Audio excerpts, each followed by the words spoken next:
Peter, you're like Gents, a mad scientist. I am here. a bit like a mad scientist, I feel like it. Hey? One of the things about the 4 people in this pressure test today are that none of us are big dessert pastry cooks. This is really gonna be tough.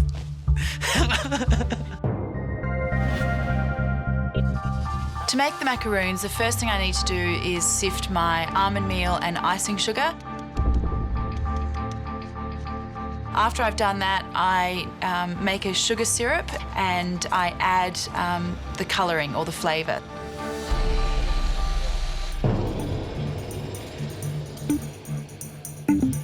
I need to make 2 batches of the macaroon batter, one for the raspberry and beetroot macaroon and one for the olive.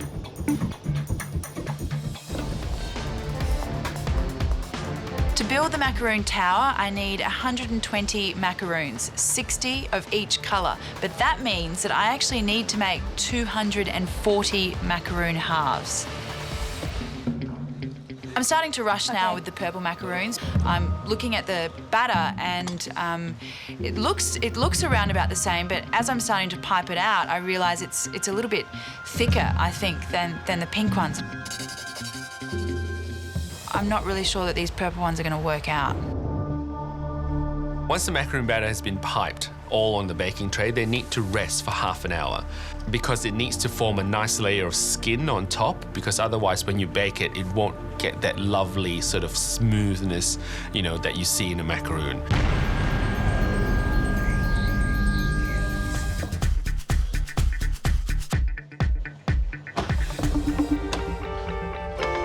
Marion's pink macaroons come out of the oven and they are absolutely perfect. You cannot get a better macaroon than what Marion's just made.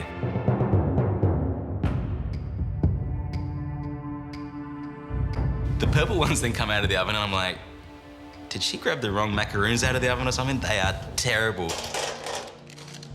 You can smell them from the gallery. They smell bad. They look black rather than purple. And I mean, it's hard to see how she can go so well on one macaroon and so badly on the other. I think I didn't have enough time to let them sit to form that really nice smooth crust. And now I'm really paying the price because these purple macaroons are a disaster. Guys, just a heads up, this would normally take Adriano 45 minutes to assemble this beautiful macaroon tower. You have got 45 minutes to go. 45 minutes to go. These poor 4 people look extremely stressed out. They're trying to rush things. I don't think a macaroon tower is something that you can rush. This is not difficult, it's impossible. No one is going to finish this challenge. Alvin's the first one to start piping his macaroons. He's doing really well, trying to put the filling in and then lifting up the second one to put on top to make the whole macaroon. I think he's working quite efficiently. Peter has looked fully in control with these macaroons right up until the stage he starts piping, and that's where he falls off. His piping technique is not really resulting in the most perfect looking macaroons, so I think when he goes to sandwich them together, they're going to be sort of all different sizes. It's quite clear that none of them are going to get a full tower complete, and if I was down there, I'd be chopping that cone in half and just aiming to make a small one. I made the executive decision, reluctantly, to cut my tower down. I'm getting the sense that everyone's going to have to. This task is mammoth. I start to put my pink macaroons on the tower and they're going on beautifully. I'm really happy with my pink macaroons. They look good and they're easy to put on.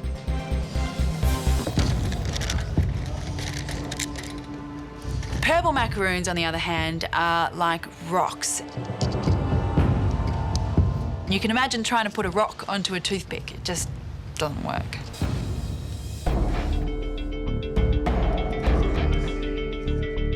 I've done a lot of things to save time, and while my cone is coming together well, it's really just basically holding on. My purples are just, the ones that I've got left are just so substandard that I'm thinking, should I even serve them to the judges? Watching Pete put together the macaroon tower, it's quite obvious he never had a Lego set. He's struggled so much with this. He's just putting bits and pieces all over the place. It's actually painful to watch. He's my best friend in the competition. I just want to run down there and help him. 9, 8, 7, 6, 5, 4, 3, 2, 1. That's it. Your time's up. Adriano, what do you like and what do you dislike? I mean, the macaroons are all cracked. They're very random. They're not very consistent.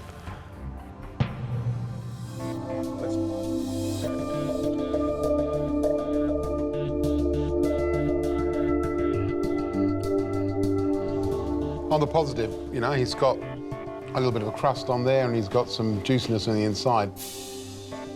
Adriano? I don't have any raspberry in mine. I think I found a little drop, like, to the side. So I was really disappointed. The fillings have just, they're not there. Really, what lacks in the raspberry one is that acidity. It's just so sugary. Inconsistency, that's his problem.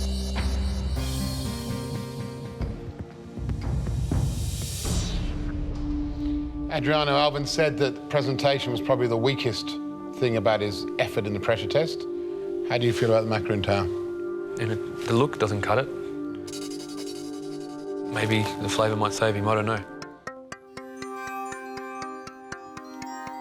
Well, I'll tell you something. Both the macaroons I had I thought were absolutely delicious. I've got a crisp, crunchy, shiny shell, the surface, and then soft and gooey on the inside. I think he's done a brilliant job. The issue, though, is about consistency of size. I've got one which is like a small top and a large stuff and nothing in the middle. But, I mean, the texture's great in the black olive. He's cooked them beautifully, but they're just the wrong size.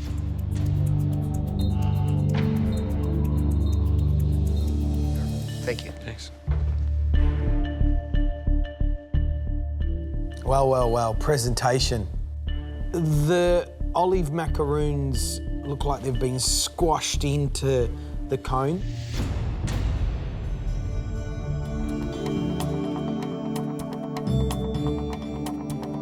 Oh, God. Look at these. Oh. Watch this, look. That is so soft. That is... I don't think it's even cooked, is it? I mean, it tastes like olive, but the shell is like... It's like a mush. Well, it tastes like uncooked cake filling, doesn't it? But having said that, I've got to say the flavour of that raspberry macaron I had was absolutely on the money. Loads of jelly, bangs of pump.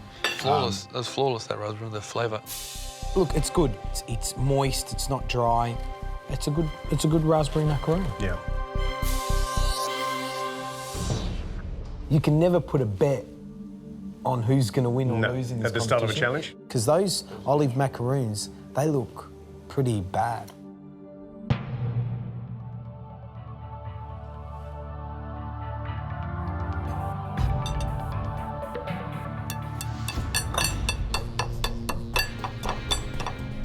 It's like charcoal.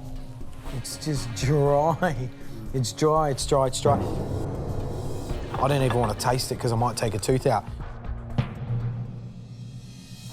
But those raspberry and beetroot macaroons are sensational.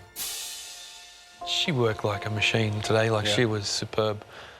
The inexperience probably, that's the only thing that let her down here. Trouble is, though, Adriano, she's not your apprentice. No. You know, this is a competition, and she's Exactly. produced some really bad She hasn't- black yeah. olive macaroons, Yeah. but some absolutely sensational raspberry and beetroot. The question is whether or not it's going to keep her from going home. Exactly. And can I just let everyone know that we've never had a recipe in a pressure test where it's so long. The whole first page of the recipe card is just a list of ingredients. That is huge. So I've spent 5 minutes working out what I need to do. Underline important things. Leave myself a note not to panic just in case I forget halfway through. My first process is to get my master stock on. So we add into that things like soy sauce. Gotta be a quicker way than doing this. Xiaoxing wine. Sichuan peppercorns, chilies, heap of aromatics go into the master stock. Master stock takes an hour. Just remind me, Claire, it should be 1 hour for that stock. So on the hour, can you just give me a bell with that? Thanks. Come on, guys.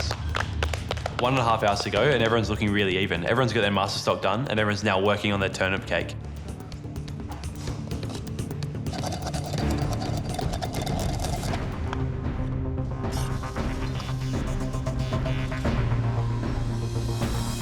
I'm really conscious that Courtney's not measuring any of her ingredients, and I think that's going to be a problem for her because today is about accuracy and achieving balance in those flavours. How much is 25 mils? How much is... It's not about making it up as you go along. Courtney, how you going? The recipe's starting to catch up to me, George, but... Are you being quite precise with your measurements? George, things like 1 teaspoon. I mean, I've been cooking for long enough to know what a teaspoon looks like. That's how I've always cooked. Okay. And I'm not going to start, you know, I'll end up spilling stuff if I start cooking how I If there's any cook, advice I can give you, the most important thing about succeeding in cooking, I am tasting along the way to compensate for doing that. Christine had told us we needed to be quite precise with things today, but I'm not really a cook who cooks by measurement. I cook by feel and by taste. Got to trust your judgment sometimes. Stock's been on for an hour and the pickle has got 3 more minutes. As soon as the turnip cake's in, the anise broth has to go on. The pressure point I'm most worried about today is cooking of the squab. On to stage 10 now, which is the squab. Whole squab goes in, the whole pigeon. Yeah. If you overcook that squab, you've only got 1 of them, there's no turning back. I think that's one of the hardest things to get right. After 5 minutes, I take the squab out of the stock, and I can see that it's really undercooked. But I'm happy with that, because it'll finish cooking in the second frying in the deep fryer. To make the cabbage dumpling, I get the squab legs, get the meat off them. Do I need the skin? Finely dice it. Finely dice up some pork. Mix it all together, and then gently wrap it in a cabbage leaf that's been soaking in some boiling water. Jonathan, you're going really well.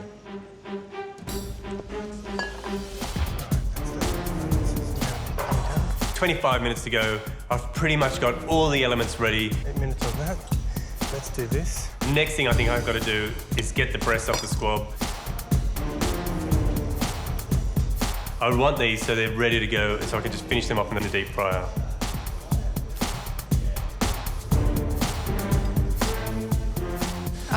Okay, Jonathan, just go back to the squab. Yes. And the recipe. Yes. And after you take the leg and thigh meat off. Yep. Have I read the recipe? I'm thinking, I think so. What have I done? I want you to refer back to what was said. Cut the leg. Yeah, cut the leg. Set aside. I was meant to leave the breast on the crown, and I've read the carving in the wrong section. You're supposed to deep fry the squab whole, and he's taking the breast off. If you think about it, you got the breast and the bone. The bone would protect it on the underside. So if I chucked it in a deep fryer, it'll just cook through. Anxiety just sets in, and I feel like I've just got to walk out. Am I worried? Worried is an understatement. That's a real shame. I have to deep fry the whole squab with the breast on. The recipe calls for 5 minutes, but I only keep it in for 4.5 minutes, just to make sure I don't overcook it. It's time to cut the turnip cake, and I know it's supposed to be 5 centimetres by 5 centimetres, but I don't need a ruler, I'm just going to cut it freeform.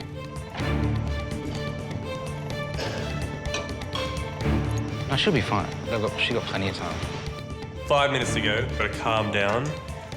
I still have a chance to stay in the competition. I get the liver coated in the tempura batter, get it in the fryer. finish off the turnip cake, get it out, let it rest. I've got the steamed cabbage spun out. With all the other elements now ready to go, I've got my squab breasts just sitting there resting because I'm going to cook those in the last minute so I can get them on the plate, cooked perfectly.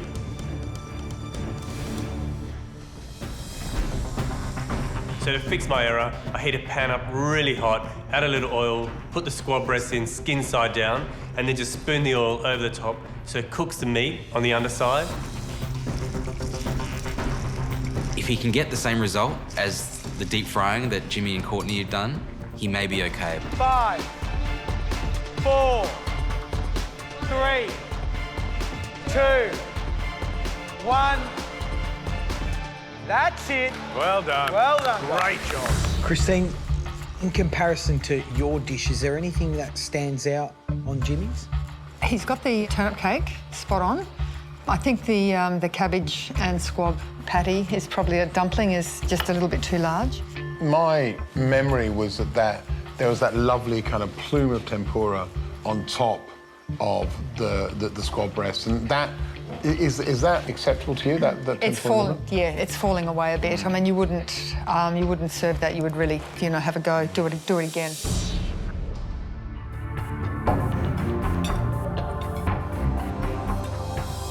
I think the broth is fantastic. It's perfect. He's really nailed it. He's got that beautiful balance of all, because there's a lot of flavours in there. I think he's cooked the squab very well. And how did he go with the turnip cake after all? I think he did, the turnip cake, like the broth, is spot on. Look, I agree. I think first up, the broth is the thing that hits you. It's just a big smack in the mouth. The only disappointing bit for me was the tempura of the liver. I mean, he got it wrong. There's no batter on the top. Yeah, the liver's not good at all. It's all grainy and overcooked. I think it's going to be very interesting with this tasting because just walking around, there are 3 really good examples of this dish, and it's going to come down to little things, like that little crispy crunch that you get from, well, in this case, tempura. When you don't have it, you really miss it. It's a tiny element, but it's such an important element that we don't have on Jimmy's dish. Now I've tasted Jimmy's dish, I can't wait to taste the next one. So let's get it in. So, Christine, you're the expert. Tell us what you think of Courtney's presentation on this dish. The turnip cake looks great. I can tell she's done some really nifty, fine knife work there. It's very pleasing to the eye. I would be very happy to be served that. If that came from the Past Universal, would that be good enough to go into your restaurant? What I would just lose that's one slice of squab, that's all. So other than she's that, got the 3, yeah, absolutely. That's fantastic, isn't it?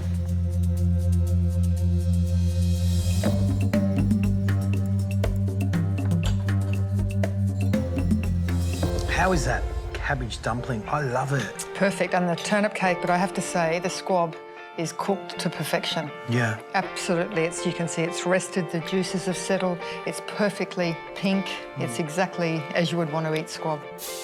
The broth, again, sensational. Not quite as good as Jimmy's, to be honest, but it's still really, really good. Both Jimmy and of course now Courtney have both found the issues with the cooking degree of the liver. I mean, this is well overcooked. Yeah. But what I love is that really meaty, dense turnip cake, and that cabbage dumpling holds together beautifully. The flavours are great. The fineness of how she's cut all the ingredients is delicious. And it's ironic, I'm sitting here going, my 2 heroes are, a cabbage dumpling and a turnip cake. Yeah. Not the squab at all on this dish. I think we should taste dish 3. What do you reckon? Absolutely. What do you think, Matt?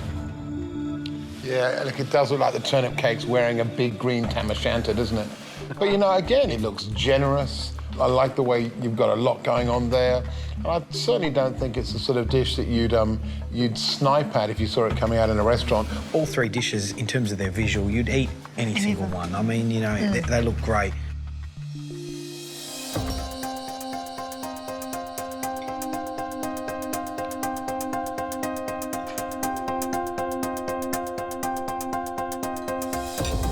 Turnip cake gets the tick. Yeah. The dumpling sort of gets 3/4 of a tick because I think there was just a bit too much leaf there. The tempura, the liver was spot on. Oh, that tempura is brilliant. I think the tempura is crunchy, it's salty, it's sort of, it holds that liver together and it's a surprise when you get inside. And the filling of that cabbage dumpling is beautifully balanced. Yeah, it is. And very tasty. I have a real problem with that stock. It has a medicinal flavour. It's astringent. It's astringent, yeah. It has an astringency that the other two didn't have.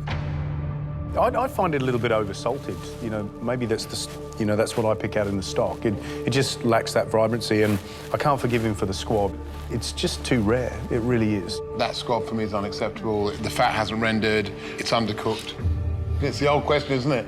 As we so often see in pressure tests, can a good cabbage dumpling, a dense turnip cake, and the best tempura liver of the day overcome undercooked squab breast? Really think about how each part of this recipe relates to what you saw and what you tasted. Yes, yeah. It'll make it much easier. Then you can formulate your mise en place. Okay, excellent. Thank you very much, Heston. Good luck. Thank you. Today, Aaron and I are making meat fruit. I think the most efficient way to divvy this up is to just do one fruit each. So I'm going to do the mandarin and Aaron's going to do the grape. At the moment, I'm just making the mandarin meat. So the parfait has been pre-made for us, a chicken liver parfait. I need to spoon it into these moulds quite generously and get them into the freezer as soon as I can. Because once they're frozen, these spherical halves are going to make one mandarin each, and then they're going to be dipped in jelly. So we've got a lot to do in the next 2 hours. So you only need the one fillet. Yeah, and so that side would be better. Just take this side off. I get a knife and I make a cut all the way down the backbone of the fish. And then what I do is just sort of use my knife to just scrape along the bones of the fish so that I'm pulling the fish fillet off the bones without sort of mushing it all up. Once I've got the fillet towards the fins of the fish, then I can just cut through and I've got my whole fillet. Is that all right? I'm very impressed with your fish skills, fishmongery. Thank you. Do you cook any of these dishes at home? No, it's too complicated to cook at home. How long have you been, working on these types of dishes for? Well, for example, the Sound of the Sea took 3 years to get that dish on the menu. Wow. Taffety Tar took about a year. I mean, some of these dishes are years' worth of developing. There's no doubt about it. These dishes are something we've never done before on this show and are absolutely going to test our guys and girls to the limit. There are a couple of things which are really challenging about this dish. The pastry, which is just impossibly thin. It's got to be rolled to that thin. It's ridiculous. How does one roll pastry that thin? The other element is the gels and the sorbet, all of which need to chill. So everything needs to be done at once. To make the puff pastry wafers, I've really got to take the puff pastry and roll it out with icing sugar until it's wafer thin, or parchment thin, that you can see through it. Puff pastry is not exactly what is expected. It's thin, but it's not exactly as thin as it can go. But we're running out of time, so we're going to get it as far as it can go, and then we've got to go with it. Otherwise, we're not going to have any dish at all whatsoever. The snail porridge is one of Heston's signature dishes. It's like the dish that everybody knows. The parsley's got to be chopped super fine because when it goes into the Thermomix, it's using a paddle, not a blade. This is snail porridge, so obviously there's snails involved. I haven't cooked with snails before, but I know that there's some parts of it that really shouldn't be eaten. I've never cleaned a snail before, so I get Jockey from Heston's Kitchen over to come and show me how to do it. OK, there's this bit here you want, like the tongue. So you just pull this bit back and just, like, cut that bit off. OK. And that's your snail. This is the bit you discard. OK? Thank you. Is that all right? Yep. Just gonna sec.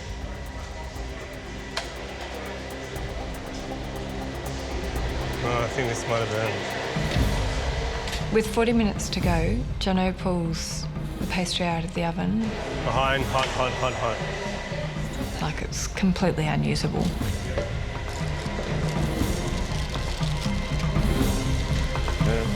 It's not good enough.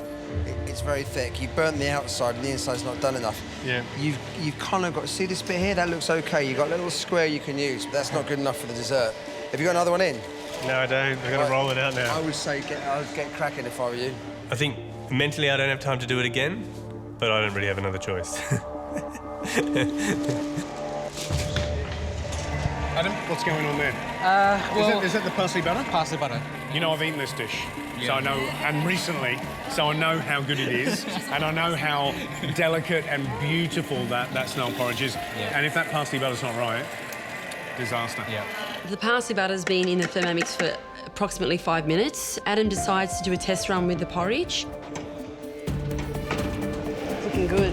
Yeah, I'm happy with it. How are you guys doing? Heston comes over and I say, Heston, is this right? And he's like, No. You've got fat spitting out of there. You see, if you look at this, So will you have to add water to that? it's starting to split out. Can you see? It's not fully emulsified. Right. you can just see this glisten of oil, which wasn't there in Heston's dish. This is porridge, it's not oily porridge. Just remember the consistency of the porridge when you tasted it. This is not a simple dish in any way. At this point, it becomes really clear that I've underestimated this dish. It's almost time to dip my spheres. I get my jelly out, and I've left it in the fridge a little bit too long. It's quite viscous, it's rather thick. You definitely need to give it a beat. You might need to pass it. Okay. Because you can't dip like that. That's not ready to dip yet. I'm a little bit embarrassed getting something that I think is normally quite simple wrong and having Heston come over and tell me. But at the same time, you know, you don't get advice from one of the greatest chefs in the world every day. So I'm really listening carefully to everything he says. We're in all sorts of trouble here. Yep.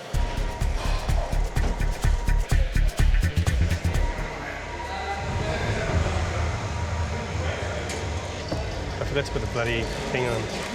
I'm disappointed that the pastry isn't going to be the standard that Heston is expecting on the plate, as would come out of the Fat Duck kitchen. Oh my goodness. Gary. Is this the second attempt, this one, right? Yes. Yep. What happened? It's supposed to be really, really thin. I know. So thin, in fact, it dissolves on the tongue. Is it right? It's certainly not Heston thin. It's disappointing when something like this comes out of the oven and you want to impress someone. Right. Yeah. Okay, hang on, let me just get this scrape on.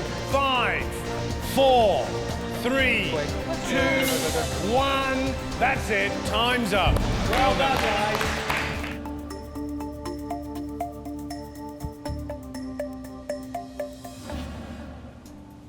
Right, I guess it's time to taste.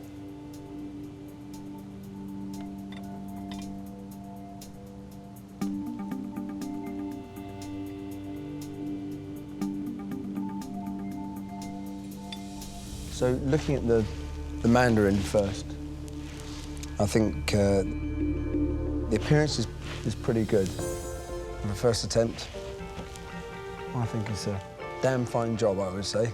Thank you. The grape, the ham stuffing, there's nothing wrong with that at all. A great job there. Thank you. Obviously, it's the jelly got too cold, started to solidify, and you were trying to coat it while it was going lumpy.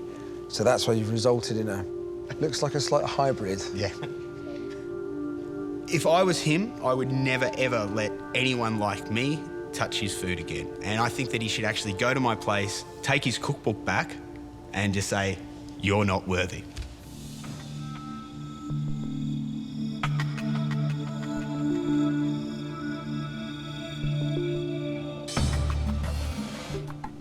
Gary and I were fortunate enough to taste this dish at the Fat Duck only days ago.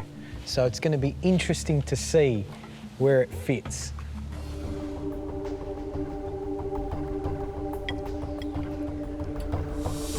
The colour's good. The snail's still got that juicy garlic butter note when you bite into them. You have captured the parsley and the garlic flavours. The parsley could have been doing with a little bit more processing, but I still would be very happy to eat that. In terms of the parsley not being, you know, pureed or blended enough, that's pretty damn good for the dish. So I think you've done a good job.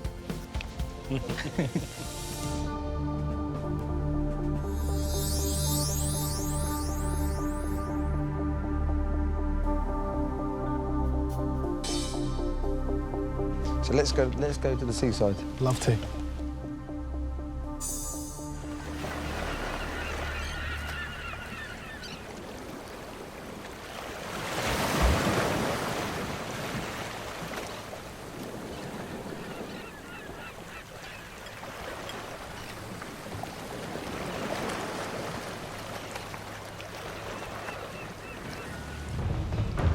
Curing that fish has to be bang on.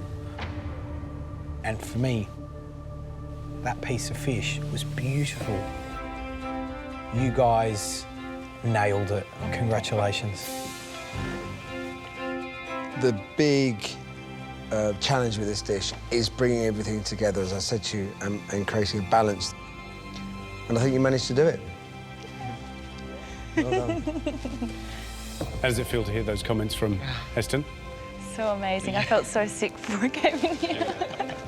Seasick? Yeah, seasick.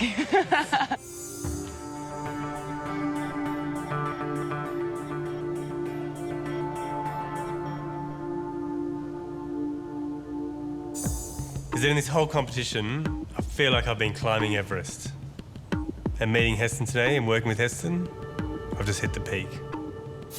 Claire, Jonathan, Heston's one of your idols. What's your biggest fear, having put that dessert up now you're looking at it? Really, I just hope that Heston thinks that we've done the dish justice.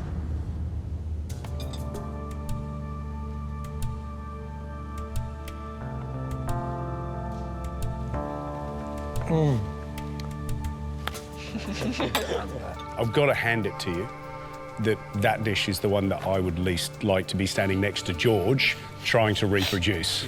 OK? So that's just from me. I reckon you were up against it from the beginning.